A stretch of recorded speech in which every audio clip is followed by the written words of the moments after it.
તો કેમ છો દોસ્તો, મેં પ્રથમ ફાઉન્ડર ઓફ ઇન્વેસ્ટ ફરીક વેલકમ કરું છું આજના વિડીયોની અંદર. આજના વિડીયોની અંદર છે ને આપણે એવી એક પ્રોસેસ ડિસ્કસ કરવાના છે જેનાથી છે ને તમે લોકો તમારા ફેવરેટ સ્ટોકને શોધી શકો. અત્યારે બહુ બધી વાર મેં જોઉં છું કે બહુ બધા લોકોને છે ને કોઈ બીજા પર ડિપેન્ડન્ટ રહે છે કે કોઈ સામેવાળો વ્યક્તિ છે એ જ્યારે અમને સ્ટોક બતાવશે ને તો આપણે એમાં ડાયરેક્ટ ઇન્વેસ્ટમેન્ટ કરી દઈશું. આ વિડીયોમાં છે ને તમને બે વસ્તુ શીખવા મળવાની છે કે કયા એવા સ્ટોક હોય છે જેને ફંડામેન્ટલી સ્ટ્રોંગ કહેવાય છે અને કઈ રીતે તમે છે ને એ સ્ટોકને શોધી શકો છો.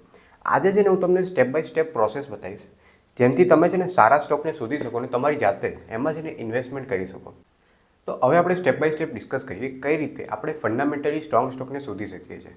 તો જે સૌથી પહેલો તમારો સ્ટેપ રહે ને તો તમારે છે ને તમારા ફોનમાં ગૂગલ ઓપન કરવાનું છે અને એ જે ગૂગલ છે ને એની અંદર સ્ક્રીનર સર્ચ કરવાનું છે. હવે જ્યારે તમે સ્ક્રીનર સર્ચ કરી દો ને તો એના પછી જે તમારો બીજો સ્ટેપ આવે ને એ છે કે તમને છે ને આવી સ્ક્રીન દેખાશે. હવે આ સ્ક્રીનની અંદર તમને છે ને નીચે લોગિનનું ઓપ્શન દેખાશે. તો સૌથી પહેલાં છે ને સ્ક્રીનમાં જઈને લોગિન કરી તો લોગિન કર્યા પછી તમારી છે ને આવી ફોનમાં સ્ક્રીન ખુલી જશે. હવે આ સ્ક્રીન ખુલે ને એની નીચે તમે અહીંયા જુઓ એક નાનું સ્ક્રીન્સનું ઓપ્શન આપ્યું છે. હવે આ જે સ્ક્રીન્સનું ઓપ્શન છે ને એને તમારે ખોલી લેવાનું છે.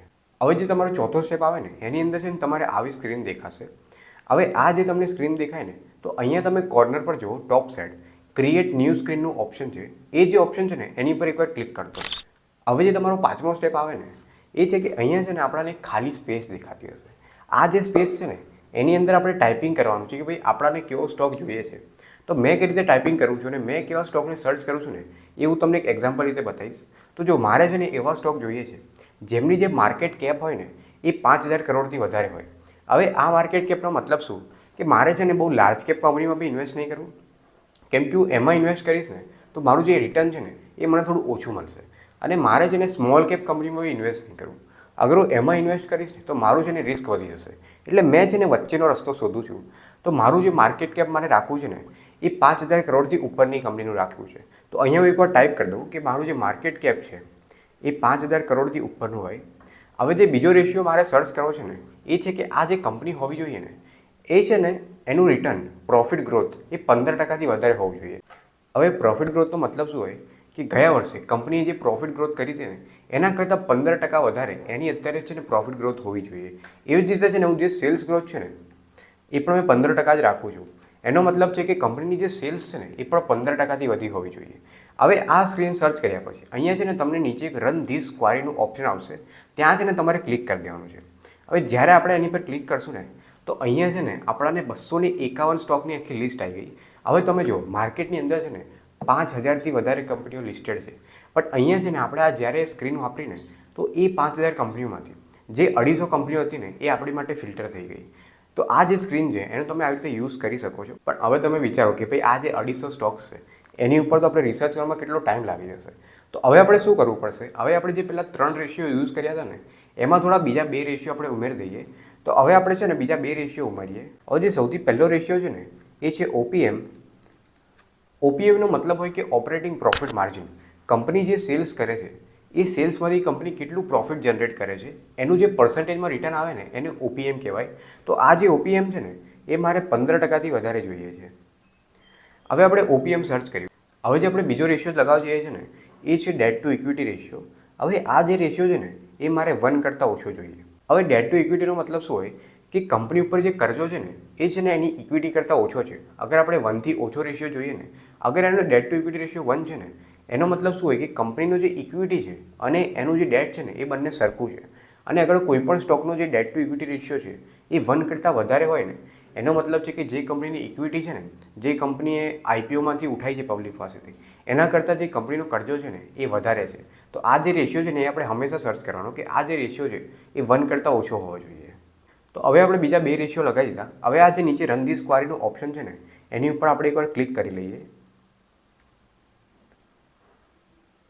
હવે જે પેલી 250 કંપની હતી ને એ 250 કંપનીમાંથી 98-99 કંપનીઓ આપણી માટે સિલેક્ટ થઈને આવી ગઈ છે. પણ હવે આ જે 98-99 કંપની છે એ બધા ઉપર તો આપણે રિસર્ચ નહીં કરી શકીએ ને. તો હવે આપણે છે ને થોડા બીજા રેશિયો લગાવવા પડશે. તો હવે જે આપણે રેશિયો લગાવવા જઈએ છીએ ને એ છે પ્રાઇસ ટુ અર્નિંગ જે કંપનીનું હોય ને એ એની ઇન્ડસ્ટ્રી P કરતાં ઓછું હોવું જોઈએ. હવે આ જે P રેશિયો છે ને એ આપણાને બતાવે કે આ જે કંપની છે ને એ સસ્તી મળે છે કે મોંઘી મળે છે. તો અહીંયા જનરલી આ જે P રેશિયો છે એના ઇન્ડસ્ટ્રી P કરતાં ઓછો હોય ને એનો મતલબ છે કે કંપની છે ને અત્યારે સસ્તી મળી રહી છે. તો હવે આપણે છે ને આ રેશિયો લગાવી દીધો છે. હવે આપણે સર્ચ કરીએ, આ જે નીચેનું રન ધીસ ક્વેરી છે ને એનું ઓપ્શનને એકવાર ફરીથી ક્લિક કરીએ. તો અહીંયા જે આપણાને 98-99 સ્ટોક હતા ને એમાંથી 32 સ્ટોક આપણી માટે સિલેક્ટ થઈને આવી ગયા છે. પણ હવે આ જે 32 સ્ટોક છે એને પણ આપણે છે ને થોડું ફિલ્ટર કરીએ અને જોઈએ કે ભાઈ એટ ધી એન્ડ આપણી જોડે કેટલા સ્ટોક સારા બચે છે. તો અહીંયા છે ને હવે આપણે થોડા બીજો રેશિયો લગાવવો પડશે. તો હવે જે મેં રેશિયો લગાવવા જાઉં છું ને એ છે ચેન્જ ઇન FII હોલ્ડિંગ. હવે આ રેશિયો શું બતાવે કે જે FII હોય ને એટલે કે જે ફોરેન્સિક ઇન્સ્ટિટ્યુશન ઇન્વેસ્ટર જે ઇન્ડિયાની બહારથી આપણી કંપનીઓમાં ઇન્વેસ્ટમેન્ટ કરતા હોય તો એમનું જે હોલ્ડિંગ છે ને એ ગયા વર્ષ કરતાં આ વર્ષે છે ને 2%થી વધ્યું હોવું જોઈએ. તો આ છે ને એક ઇન્વેસ્ટર માટે સારી વસ્તુ કહેવાય. હવે આ રેશિયો આપણે શેની માટે લગાવીએ કે આ જે FII હોય ને એને ફોરેન્સિક ઇન્સ્ટિટ્યુશન ઇન્વેસ્ટર કહેવાય. આ એવી પાર્ટી હોય જે આપણા ઇન્ડિયાની બહારથી આપણી ઇન્ડિયાની કંપનીઓની અંદર ઇન્વેસ્ટમેન્ટ કરતી હોય. હવે આ જે લોકો હોય ને એને છે ને જનરલી સ્માર્ટ માઇન્ડ કહેવાય. એટલે એ લોકો કોઈ પણ સ્ટોકમાં ઇન્વેસ્ટ કરે ને તો એમની એકદમ ડીપ રિસર્ચ કરીને કરે ને એમનું જે અમાઉન્ટ હોય ને એ 100 કરોડ કરતાં વધારે હોય. તો અગર આ લોકો પોતાની હોલ્ડિંગ વધારતા જાય છે ને તો એ આપણા જેવા ઇન્વેસ્ટર માટે છે ને સારી વસ્તુ કહેવાય. તો એટલા માટે છે ને હવે આપણે આ રેશિયો બી લગાવી દીધો. હવે આ જે ઓપ્શન છે ને રન ધીસ ક્વેરીનું એને આપણે એકવાર દબાઈ દઈએ. તો હવે જે પેલા 32 સ્ટોક હતા ને એમાંથી છે ને આપણી માટે 5 સ્ટોક રહી ગયા છે.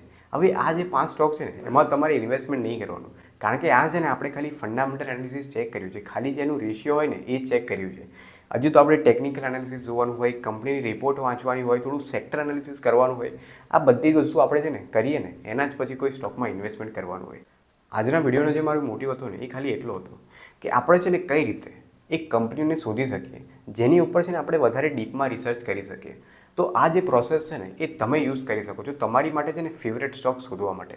હવે આ જે મેં રેશિયો લગાવ્યા ને કે ભાઈ પ્રોફિટ ગ્રોથ 15%થી વધેલી હોય, સેલ્સ ગ્રોથ 15%થી વધેલી હોય, ઓપરેટિંગ પ્રોફિટ માર્જિન 15%થી વધારે હોય, આ જે રેશિયો છે ને એ તમે તમારી જાતે સેટ કરી શકો છો અને તમારા હિસાબથી કોઈ સારી કંપની શોધી શકો છો. તો અગર આજનો વિડીયો તમને ગમ્યો હોય ને તો વિડીયોને છે ને લાઇક કરી દેજો અને વિડીયો અગર અત્યાર સુધી જોયો હોય ને તો ચેનલને સબસ્ક્રાઈબ કરવાનું ભૂલતા નહીં.